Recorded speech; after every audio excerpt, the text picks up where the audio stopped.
अस्सलामुअलैकुम my social media family. उम्मीद करती हूँ कि आप सब लोग हिफ्ज़-ओ-अमान से होंगे, खुशबाश होंगे। आप सब लोग जानते हैं कि हसीना वाजिद भारत फरार हो चुकी हैं और आप लोग ये भी जानते हैं कि उनको किसी भी मुल्क ने सियासी पनाह देने से इनकार कर दिया। लेकिन आज मैं आपको बांग्लादेश और जो हसीना वाजिद हैं उनसे मुतल्लिक ऐसी होशरुबा इंकशाफात और ऐसी इन्फॉर्मेशन देने जा रही हूँ जो शायद इससे पहले आपने कभी नहीं सुनी होगी। जैसे मिसाल के तौर पे आप नहीं जानते होंगे कि हसीना वाजिद के शौहर पाकिस्तानी थे।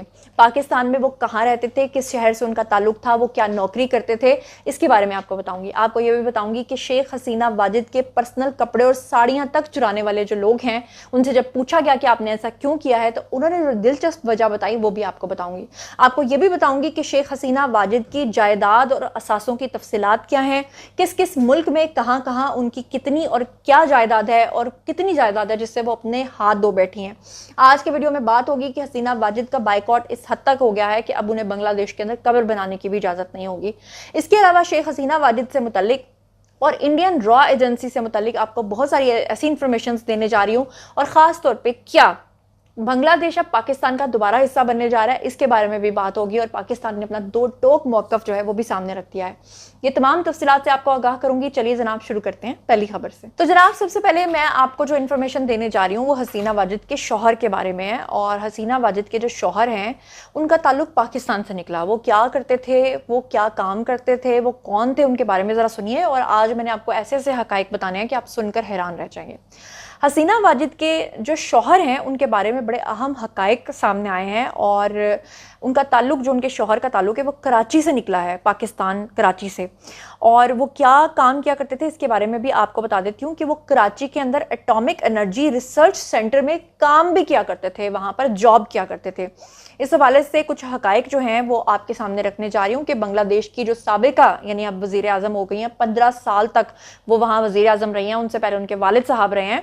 हसीना वाजिद ने 1967 में एम.ए. वाजिद मियाँ से शादी की थी, यानी पाकिस्तान को आज़ाद हुए हुए कई साल गुजर चुके थे। और आप अंदाज़ा करें कि पूरे बांग्लादेश को ये औरत पाकिस्तान से नफरत करना सिखाती रही और ख़ुद जो है इसने पाकिस्तान के अंदर नौकरी करने वाले शख्स के साथ शादी कर ली।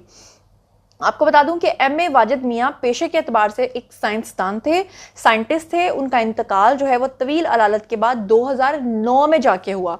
एम.ए. वाजिद जो हैं उन्होंने बतौर साइंसदान अपने करियर का आगाज़ किया। उन्होंने 1963 में Pakistan atomic energy commission PAEC में मुलाजमत अख्तियार की। इब्तदाई तौर पे कराची के अंदर वो रहते रहे और एटॉमिक एनर्जी रिसर्च सेंटर में वो खिदमात सर अंजाम देते रहे।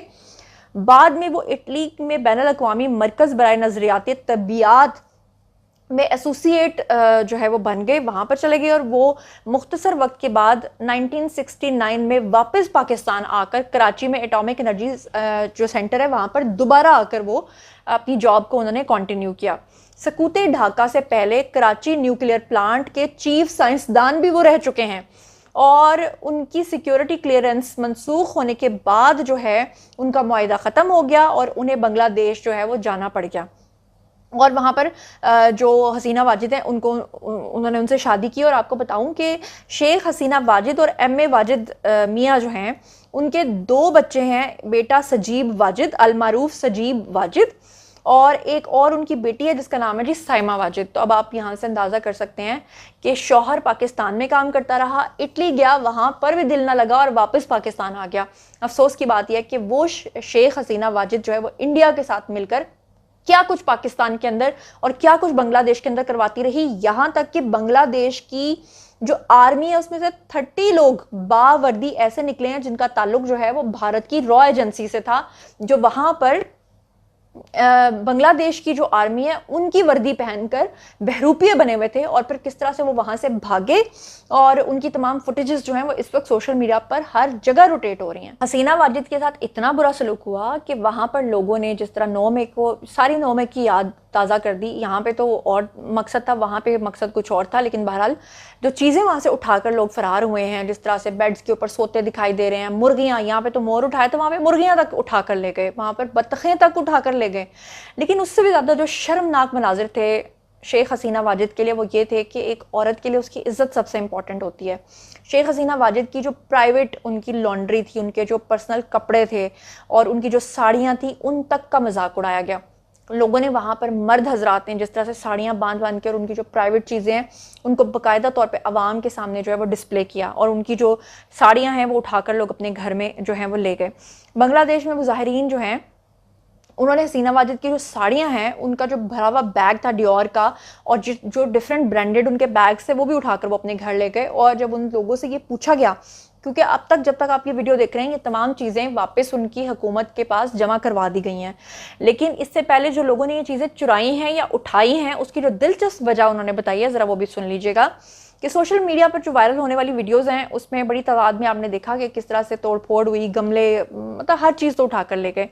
अब जब उनसे पूछा गया कि लोगों से कि आप इन साड़ियों का क्या करेंगे और ये जो प्राइवेट आपने कपड़े वहाँ से उठाए हैं उसका आप क्या करोगे, तो शहरी ने बड़ा दिलचस्प जवाब दिया। उन्होंने कहा कि ये अपनी बीवी को दूंगा, वो उसे पहने की, मैं अपनी बीवी को वजीर आजम बनाऊंगा। सोशल मीडिया पर ये वीडियो जो है वो वायरल हो गई, और उसके बाद जो है वो अच्छी बात यह है कि वो चीज़ें जो हैं वो जमा करवा दी गई हैं। और बड़ी ही शर्मनाक बात है कि टेलीविज़न स्क्रीन पे हसीना वाजिद जब अपनी ही चीज़ों का मजाक बनते हुए देख रही होंगी तो मेरे ख्याल से शायद उन्होंने इबरत पकड़ी हो, या पता नहीं कि ना पकड़ी हो। शेख हसीना वाजिद के इतने बुरे दिन आ गए हैं कि उन्होंने लंदन में सियासी पनाह मांगी, उनको नहीं मिली, अमेरिका में मांगी, उनको नहीं मिली, यहाँ तक कि लंदन ने, तो आपको याद है कि जब इन्होंने ओथ लिया था उस वक्त जो वहाँ की क्वीन थी लंदन की, उन्होंने बाकायदा तौर पे इनके लिए एक इशाया दिया था, और आज लंदन उनको पहचानने से भी इनकारी है। बल्कि लंदन ने तो शेख हसीना वाजिद को यहाँ तक कहा है कि आप इंडिया से कहिए कि वो आपको जो है वहाँ पर रिहाइश दें। अब ऐसे में जो बांग्लादेश की मुस्ताफ़ी शेख हसीना वाजिद साहिबा हैं, एक्स प्राइम मिनिस्टर हैं, उनके असासों की तफसीलात भी सामने आ गई हैं, क्योंकि जिस तरह से उनको छोड़ के सब कुछ भागना पड़ा है, यहाँ तक कि कहा जा रहा है कि उनको कब्र की जगह भी जो है वो अब नहीं मिलेगी बांग्लादेश के अंदर। तो उनकी जो असासों की तफसीलात हैं उसके मुताबिक आपको बता देती हूँ कि गैर मुल्की मीडिया जो इस वक्त तक रिपोर्ट कर रहा है उसके अकॉर्डिंगली उन्होंने कहा है कि शेख हसीना वाजिद का दुनिया की ताकतवर तरीन खवातीन में शुमार इसलिए होता था कि उनके पास बेतहाशा दौलत है। उनकी सालाना तनख्वाह जो थी वो तकरीबन 13 लाख टका थी, टका उनकी जो करेंसी है, जो कि तकरीबन 86,000 रुपये माहाना बनती है। और इलेक्शन कमीशन को जमा कराए गए एलामिये के मुताबिक शेख हसीना की तरफ से कुल दौलत जो है वो 6 करोड़ टके बताई गई है। AP न्यूज़ के मुताबिक उन्होंने बताया है कि 2022 में उनकी आमदनी जो है वो 1.07 करोड़ टका थी, जिसमें ज़रूरी शोबे में सबसे ज़्यादा कमाई जो है वो हुई थी। मीडिया रिपोर्ट्स के मुताबिक ये बताया गया है कि 6 एकड़ ज़मीन की भी वो मालिक थी। इसके अलावा फ़िश फार्मिंग से भी वो पैसा कमाती थी। उनके पास जो है वो कारें भी थीं जो बतौर तोहफ़ा उनको मिली थी। इसके अलावा भारतीय जो है वो मैगज़ीन है उसने एक रिपोर्ट में बताया कि शेख हसीना की बांग्लादेश में कई जायदादें थीं, कई घर थे। इसके अलावा उनके सिंगापुर के अंदर जो है वो जायदादें और रिहायशी प्लॉट्स जो उनकी मलकियत हैं। उसके अलावा उनके बच्चे जो हैं वो अमेरिका और लंदन में सेटल्ड हैं। तो जनाब ये फिर भी मैं आपको बोलूँगी कि ये फिर भी उनकी जायदादें कम है। पाकिस्तानी सियासतदानों की अगर आपने कभी देखी हो जायदादें तो वो तो इतनी बिलियंस में होती हैं कि उसके बावजूद भी अगर हमारा मुल्क सर्वाइव कर रहा है तो एक छोटी बात नहीं है। हसीना वाजिद ने ऐसी डिक्टेटरशिप कायम की हुई थी कि उनके जुल्म का जो एक जिसे कहते हैं बंध वो टूट गया। हसीना वाजिद ने सियासी जमात के 29 रहनुमाओं की लाशें जो हैं वो बरामद हुई हैं। कैसे वो मैं ज़रा आपको बताती हूँ कि बांग्लादेश में जो इस वक्त पुरतशद्दुद वाक़यात हो रहे हैं उसके अंदर सियासी जमात जो है उनकी अवामी लीग से वाबस्ता 29 से ज़ायद अफराद की लाशें जो हैं वो अब तक मिल चुकी हैं। बांग्लादेश का जो मकामी अखबार है उसने ये रिपोर्ट किया है कि 29 से ज़ायद लाशों में अवामी लीग के रहनुमा और उनके ख़ानदान के अफराद भी शामिल हैं। वहाँ पर बाकायदा तौर पर सियासतदानों को घसीट कर मारा जा रहा है। और ये लाशें जो हैं वो हसीना वाजिद के मुल्क छोड़ने के बाद मिली हैं, क्योंकि हसीना वाजिद खुद तो भाग गई हैं और पीछे से जो 29 अफराद हैं उनको उन्होंने मरवा दिया है। दूसरी तरफ बांग्लादेशी अखबार जो है उनका ये भी दावा है कि अवामी लीग से वाबस्ता अफराद के घरों, कारोबारी मराकज़ के अंदर तोड़ फोड़ भी हुई है। और बांग्लादेश में 1971 की जंग लड़ने वालों के बच्चों को सरकारी नौकरियों में 30% कोटा दिए जाने के खिलाफ जो है गुज़श्ता कई दिनों से जो है वो ये मुजाहरे हो रहे थे। सिर्फ एक लफ्ज़ की वजह से, एक लफ्ज़ बोला था हसीना शेख ने जिसकी वजह से ये सारा कुछ उनको जो कॉन्सिक्वेंसेस हैं वो फेस करने पड़े हैं, और वो लफ्ज़ था रज़ाकार। आपको पता है कि रज़ाकार पाकिस्तान के अंदर तो रज़ाकार वो होता है ना जो बिल्कुल बगैर किसी लालच के जो है वो काम करता है, लेकिन हसीना वाजिद जो हैं वो रज़ाकार इस्तेमाल करती थी लफ्ज़ गद्दारों के लिए जो पाकिस्तान के लिए काम करे। तो जब हसीना वाजिद से कहा गया कि आप ये कोटा सिस्टम ख़त्म कर दें, स्टूडेंट्स का मुतालबा था, तो हसीना वाजिद ने ये कहा तो क्या हम रज़ाकारों को ये कोटा दें, यानी कि जो पाकिस्तान के ये स्टूडेंट्स हैं ये जो मुतालबा करें ये गद्दार हैं। इसकी वजह से जनाब आप अंदाज़ा ये कीजिए कि वो जो स्टूडेंट्स हैं उन्होंने रज़ाकार के नारे लगाना शुरू कर दिए और हसीना वाजिद आज अपने मुल्क में नहीं है और वो रज़ाकार जो पाकिस्तान से मोहब्बत का इजहार कर रहे हैं उन्होंने शेख मुजीब तक के जितने भी मुजस्समे हैं वो तोड़ के फेंक दिए। एक और बड़ी दिलचस्प बात आपको बताऊं कि मुल्कों के ताल्लुकात मुल्कों के साथ होते हैं। इंडिया अभी तक हसीना वाजिद की मोहब्बत में इस कदर गिरफ्तार है कि उन्होंने अभी तक अपना ऑफिशियली बयान भी जारी नहीं किया कि वो ये कह सकें कि वो बांग्लादेश के अवाम के साथ हैं या उनके फैसले के साथ हैं, जबकि पाकिस्तान ने साफ तौर पे कह दिया है कि हम बांग्लादेश के अवाम के साथ हैं। इसी वजह से जितने भी बांग्लादेश के अवाम हैं, जो स्टूडेंट्स हैं वहाँ पर, वो नारे लगा रहे हैं कि हम पाकिस्तान के साथ इल्हाक चाहते हैं। अब बांग्लादेश का पाकिस्तान से ताल्लुकात जो है वो असर नो उस्तवार करने का फैसला जो है वो हो चुका है और तजर्बाकार हाई कमिश्नर भी तैनात हो चुके हैं। शेख हसीना वाजिद की हुकूमत के खात्मे के बाद जो है वो बांग्लादेश के अंदर बहुत सारी तब्दीलियों का सिलसिला शुरू हो गया है।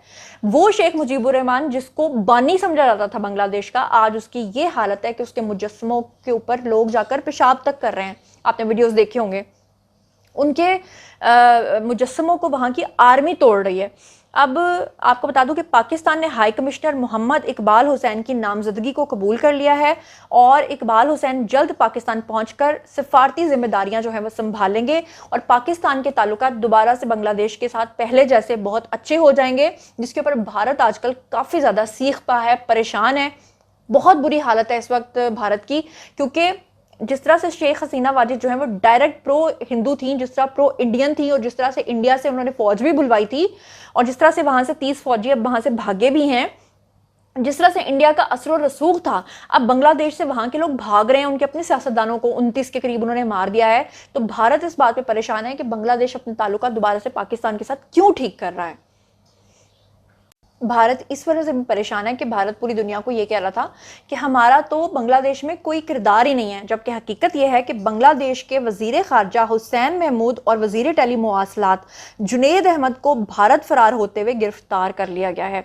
साथ ही आपको बता दूं कि 30 के करीब उनके रॉ के लोग जो हैं वो गिरफ्तार हो गए हैं बांग्लादेश के अंदर, जिसकी वजह से भारत बहुत परेशान है। और भारत जो है, आपको पता है कि उनकी बाकायदा तौर पे कितनी लंबी सरहद है जो बांग्लादेश के साथ लगती है, जिसकी वजह से वो ये परेशान है कि अब हमने अपने दुश्मनों में एक और मुल्क का इजाफा कर लिया है, यानी कि बांग्लादेश। जबर और फस्तायत को फैलाने वाली हसीना वाजिद के दौर में इन्होंने जिन जिन लोगों को मिसिंग पर्सन्स बनाकर जेलों के अंदर डाल दिया था, वो सारे के सारे जो लोग हैं वो निकल कर बाहर जेलों से अपने घरों में पहुंचना शुरू हो गए हैं। बल्कि कई ऐसे लोग भी पहुंचे हैं जिनके बारे में उनके घर वालों ने उम्मीद भी छोड़ दी थी कि शायद वो अब जिंदा भी होंगे कि नहीं। बांग्लादेशी मीडिया के मुताबिक उन्होंने कहा है कि अदालत ने कोटा इस्लाहात के तहत जो तहरीक के दौरान जो गिरफ्तार BNP के कायमा कमेटी के रुकन थे अमीर खुसरो महमूद चौधरी और जमात इस्लामी के सेक्रेटरी जनरल मियां गुलाम परवर समेत BNP और जमात इस्लामी के 1000 से ज़ायद रहनुमा और कारकुनान की ज़मानत मंजूर करके उनको रिहा करने का हुक्म दिया है। और बांग्लादेश जमात इस्लामी की मरकजी मजलिस आमला के रुकन और मरहूम मीर कासिम अली के लापता बेटे बैरिस्टर मीर अहमद बिन कासिम अरमान भी 8 साल के बाद अपने घर जो हैं वो वापस लौट आए हैं। 10 अगस्त 2016 को वो नामालूम अफराद के हाथों जो हैं ज़बरदस्ती उठाए गए थे और उनका कोई सुराग नहीं था, किसी को नहीं पता था कि वो कहाँ चले गए हैं। वो भी अपने घर वापस आ गए हैं। और जो स्टूडेंट्स हैं वो, और ख़ास तौर पे जो इंडिया के रिपोर्टर्स जब वहाँ जाकर बांग्लादेशी लोगों से पूछते हैं कि अगर आपके सामने 2 ऑप्शंस रखी जाएं कि आप किसके साथ इल्हाक करेंगे, इंडिया के साथ या पाकिस्तान के साथ, तो उनके सीने पर उस वक्त मोंग दली जाती है, जिस वक्त वो ये जवाब देते हैं कि हम मुसलमान होने के नाते पाकिस्तानियों के साथ जाएंगे। जिसकी वजह से भारत को ये लग रहा है कि आने वाले दिनों में भारत के अंदर 30 करोड़ से भी ज़ायद मुसलमान कुछ भी कर सकते हैं। और मेरे ख्याल से मुसलमानों को वहाँ पर अब अपने हकूक लेने चाहिए। अगर कोई जुल्म सहता है तो फिर जालिम से ज़्यादा मजलूम बुरा होता है, क्योंकि वो जुल्म सह रहा होता है। बहरहाल ये था जनाब आज का वीडियो। बारिया जी आप लोगों की आई कमेंट सेक्शन में, और मुझे बताइए कि इन तमाम चीज़ों के बारे में आप क्या सोचते समझते हैं। जो कुछ भी आप सोचते समझते हैं शेयर कीजिए, पर्सनली जवाब दूंगी। मजीद खबरें, व्लॉग्स, इंटरव्यूज़ और साथ ही तब्दीलियाँ जानने के लिए मेरे साथ कनेक्टेड रहना हरगिज़ मत भूलिएगा। चैनल को सब्सक्राइब कर लीजिएगा। अपना बहुत ख्याल रखिएगा। अल्लाह ने के बाद।